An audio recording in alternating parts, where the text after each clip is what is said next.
بادشاہ کا موڈ کافی اچھا تھا۔ وہ نوجوان وزیر کی طرف مڑا اور مسکرا کر پوچھا، تمہاری زندگی کی سب سے بڑی خواہش کیا ہے؟ وزیر شرما گیا، اس نے منہ نیچے کر لیا۔ بادشاہ نے کہکہا لگایا اور بولا، تم گھبراؤ مت، بس اپنی زندگی کی سب سے بڑی خواہش بتاؤ۔ وزیر گھٹنوں پر جھکا اور عاجزی سے بولا، حضور آپ دنیا کے خوبصورت ترین سلطنت کے مالک ہیں۔ میں جب بھی یہ سلطنت دیکھتا ہوں تو میرے دل میں خواہش پیدا ہوتی ہے کہ اگر اس کا 10واں حصہ میرا ہوتا تو میں دنیا کا خوش نصیب ترین انسان ہوتا۔ وزیر خاموش ہو گیا۔ بادشاہ نے کہکہا لگایا اور بولا، تمہیں اگر اپنی آدھی سلطنت دے دوں تو؟ وزیر نے گھبرا کر اوپر دیکھا اور عاجزی سے بولا، بادشاہ سلامت، یہ کیسے ممکن ہے؟ میں اتنا خوش قسمت کیسے ہو سکتا ہوں؟ بادشاہ نے فوراً اپنے غلام کو بلایا اور اسے 2 احکامات لکھنے کا حکم دیا۔ بادشاہ نے پہلے حکم کے ذریعے اپنی آدھی سلطنت نوجوان وزیر کے حوالے کرنے کا فرمان جاری کر دیا۔ دوسرے حکم میں بادشاہ نے وزیر کا سر قلم کرنے کا حکم دے دیا۔ وزیر دونوں احکامات پر حیران رہ گیا۔ بادشاہ نے احکامات پر مہر لگائی اور وزیر کی آنکھوں میں آنکھیں ڈال کر بولا، تمہارے پاس 30 دن ہیں۔ تم نے ان 30 دنوں میں صرف 3 سوالوں کے جواب تلاش کرنے ہیں۔ اگر تم کامیاب ہو گئے تو میرا دوسرا حکم منسوخ ہو جائے گا اور تمہیں آدھی سلطنت مل جائے گی، اور اگر تم ناکام ہو گئے تو پہلا حکم خارج سمجھا جائے گا اور دوسرے حکم کے مطابق تمہارا سر اتار دیا جائے گا۔ وزیر کی حیرت پریشانی میں بدل گئی۔ بادشاہ نے اس کے بعد فرمایا، میرے 3 سوال لکھ لو۔ وزیر نے لکھنا شروع کر دیا۔ بادشاہ نے کہا، انسان کی زندگی کی سب سے بڑی سچائی کیا ہے؟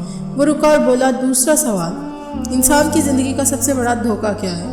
وہ رکا اور پھر بولا، تیسرا سوال، انسان کی زندگی کی سب سے بڑی کمزوری کیا ہے؟ بادشاہ اس کے بعد نکارے پر چوٹ لگوائی اور بآواز بلند فرمایا، تمہارا وقت شروع ہوتا ہے اب۔ وزیر نے دونوں پروانے اٹھائے اور دربار سے دوڑ لگا دی۔ اس نے اس شام ملک بھر کے دانشور، ادیب، مفکر اور ذہین لوگ جمع کیے اور سوال ان کے سامنے رکھ دیے۔ ملک بھر کے دانشور ساری رات بحث کرتے رہے، لیکن وہ پہلے سوال پر ہی کوئی جواب نہ دے سکے۔ وزیر نے دوسرے دن دانشور بڑھا دیے، لیکن نتیجہ پھر وہی نکلا۔ وہ آنے والے دنوں میں لوگ بڑھاتا رہا، مگر اسے کوئی تسلی بخش جواب نہ مل سکا، یہاں تک کہ وہ مایوس ہو کر دارالحکومت سے باہر نکل گیا۔ وہ سوال اٹھا کر پورے ملک میں پھرا، مگر اس سے کوئی تسلی بخش جواب نہ مل سکا۔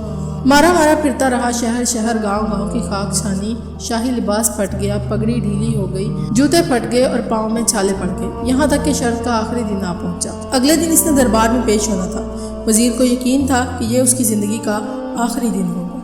کل اس کی گردن کاٹ دی جائے گی اور جسم شہر کے مرکزی پل پر لٹکا دیا جائے گا۔ وہ مایوسی کے عالم میں دارالحکومت کی کچی آبادی میں پہنچ گیا۔ آبادی کے سرے پر ایک فقیر کی جھونپڑی تھی۔ وہ گرتا پڑتا اس کٹیا تک پہنچ گیا۔ فقیر سوکھی روٹی پانی میں ڈبو کر کھا رہا تھا، ساتھ ہی دودھ کا پیالہ پڑا تھا اور فقیر کا کتا دودھ پی رہا تھا۔ فقیر نے وزیر کی حالت دیکھی، کہکہا لگایا اور بولا، جناب عالی، آپ صحیح جگہ پہنچے ہیں، آپ کے 3 سوالات کے جواب میرے پاس ہیں۔ وزیر نے حیرت سے اس کی طرف دیکھا اور پوچھا، آپ نے کیسے اندازہ لگا لیا میں کون ہوں اور میرا مسئلہ کیا ہے؟ فقیر نے سوکھی روٹی کے ٹکڑے رکھے اور مسکرایا اور بوریا اٹھایا اور وزیر سے کہا، یہ دیکھیے، آپ کو یہ بات سمجھ آ جائے گی۔ وزیر نے جھک کر دیکھا، بوریے کے نیچے شاہی خلعت بچھی تھی۔ یہ وہ لباس تھا جو بادشاہ اپنے قریب ترین وزراء کو نہد کرتا تھا۔ فقیر نے کہا، جناب عالی، میں بھی اس سلطنت کا وزیر ہوتا تھا، میں نے بھی ایک بار آپ کی طرح بادشاہ سے شرط لگانے کی غلطی کر لی تھی، نتیجہ آپ خود دیکھ لیجئے۔ فقیر نے اس کے بعد سوکھی روٹی کا ٹکڑا اٹھایا اور دوبارہ پانی میں ڈبو کر کھانے لگا۔ وزیر نے دکھی دل سے پوچھا، کیا آپ بھی سوالوں کے جواب تلاش نہیں کر پائے؟ فقیر نے کہکہا لگایا اور جواب دیا، نہیں، میرا کیس آپ سے مختلف تھا، میں نے جواب ڈھونڈ لیے۔ بادشاہ کے پاس گیا، بادشاہ کو جواب دیے، آدھی سلطنت کا پروانہ پھاڑ دیا، بادشاہ کو سلام کیا اور اس کٹیا میں آ کر بیٹھ گیا۔ میں اور میرا کتا دونوں مطمئن زندگی گزار رہے ہیں۔ وزیر کی حیرت بڑھ گئی، لیکن اس وقت اس کے پاس اور کوئی چارہ نہ تھا۔ اس نے فقیر سے پوچھا، کیا آپ مجھے سوالوں کے جواب دے سکتے ہیں؟ فقیر نے کہا، ہاں، میں پہلے 2 سوالوں کا جواب مفت دوں گا، لیکن تیسرے جواب کے لیے تمہیں قیمت ادا کرنا ہوگی۔ وزیر کے پاس شرط ماننے کے سوا کوئی چارہ نہیں تھا۔ اس نے فوراً ہاں کر دی۔ فقیر بولا، دنیا کی سب سے بڑی سچائی موت ہے۔ انسان کوئی بھی ہو، کچھ بھی ہو، وہ اس سچائی سے نہیں بچ سکتا۔ وہ رکا اور بولا، انسان کی زندگی کا سب سے بڑا دھوکہ زندگی ہے۔ ہم میں سے ہر شخص زندگی کو دائمی سمجھ کر اس کے دھوکے میں آ جاتا ہے۔ فقیر کی دونوں جواب ناقابل تردید تھے۔ وزیر خوش ہو گیا۔ اس نے تیسرے جواب کے لیے فقیر سے شرط پوچھی۔ فقیر نے کہکہا لگایا، کتے کے سامنے سے دودھ کا پیالہ اٹھایا، وزیر کے ہاتھ میں دیا اور کہا، آپ کو تیسرے سوال کا جواب اس وقت تک نہیں دوں گا